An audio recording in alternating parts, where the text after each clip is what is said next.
नमस्कार, this is S के सिंह और आप देख रहे हैं मेरा YouTube channel the people. The people के राजनीति की पाठशाला में आपका बहुत-बहुत स्वागत है।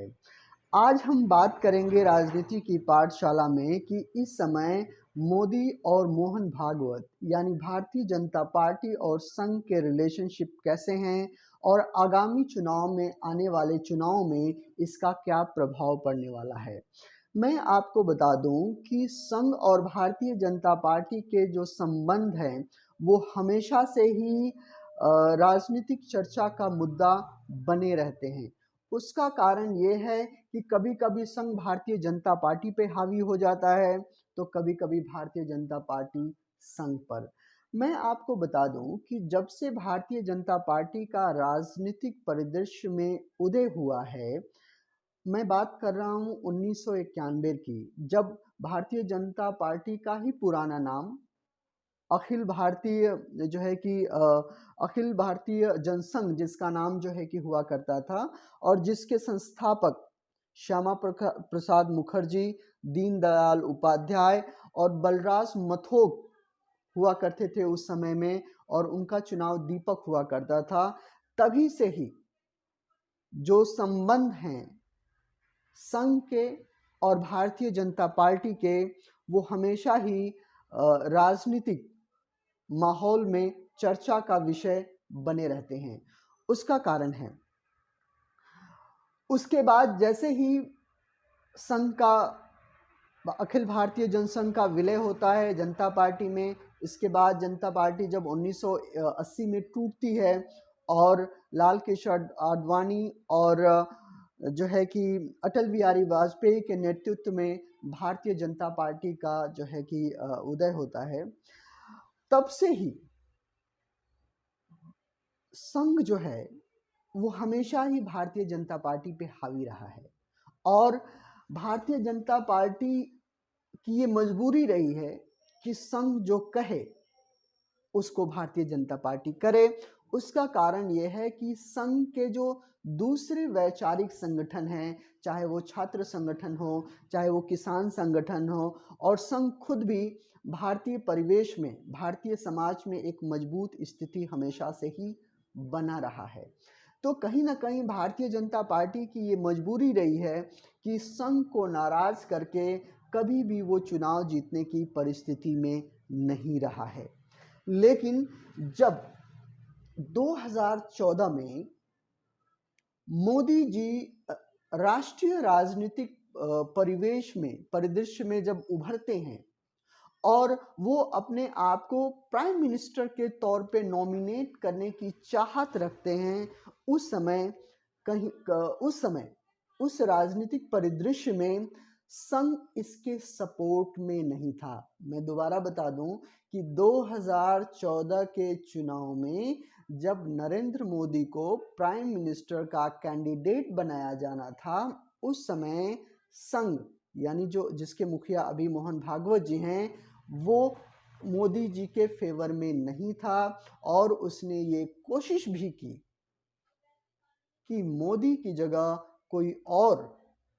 प्रधानमंत्री का कैंडिडेट बने। लेकिन ये mister prime minister Narendra Das Modi और अमित शाह की ये राजनीतिक कूटनीति की सफलता रही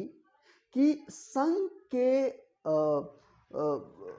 अपोजिशन के बावजूद वो राष्ट्रीय राजनीतिक परिदृश्य पे अपने आप को as a prime minister candidate जो है कि प्रस्तुत करते हैं और एक भारी मत से जीतते हैं।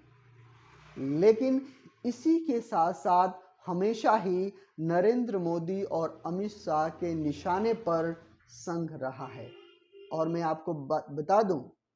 कि अगर आप संघ के स्टेटमेंट को चेक करें 2014 के बाद, तो आपको मिलेगा कि हमेशा से ही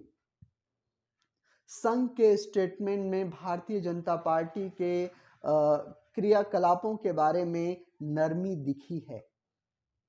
और ये नरमी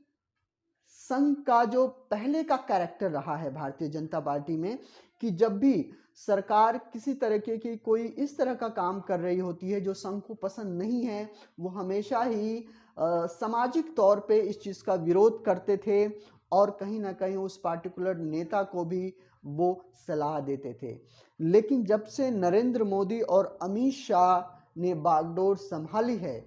भारतीय जनता पार्टी की, तब से हमेशा ही संघ जो है कि बैकफुट पे जो है कि वो रहा है। और इसका एग्जाम्पल भी मैं आपको बता दूं कि जब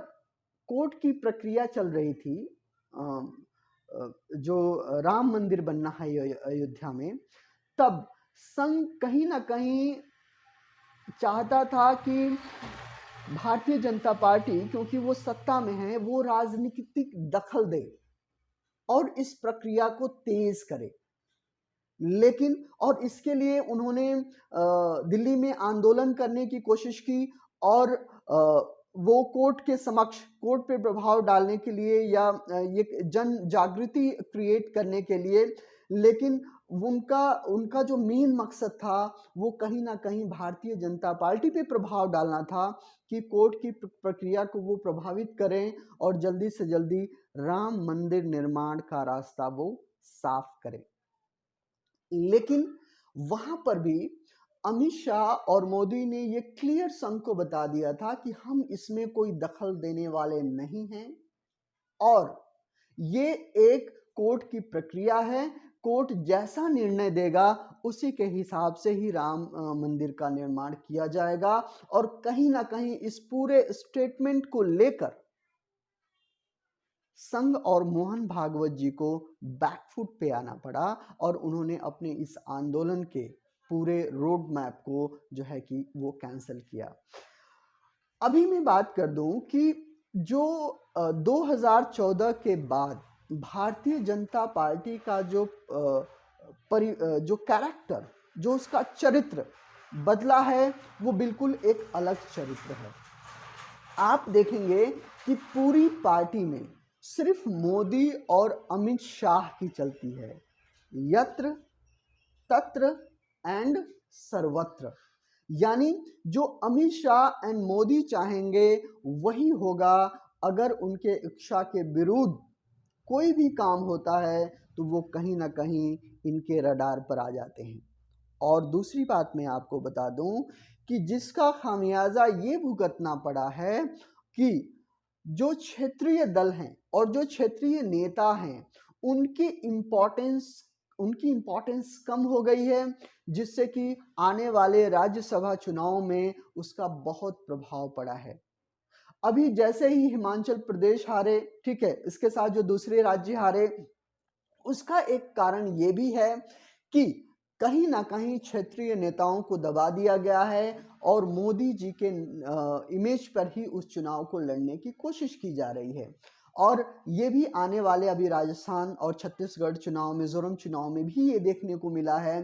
कि यहाँ पे भी जो चुनावी मुद्दा है वो मोदी के इर्द गिर्द ही गढ़ा गया है और कहीं ना कहीं क्षेत्रीय नेताओं को बैकफुट पर कर दिया गया है और संघ इसके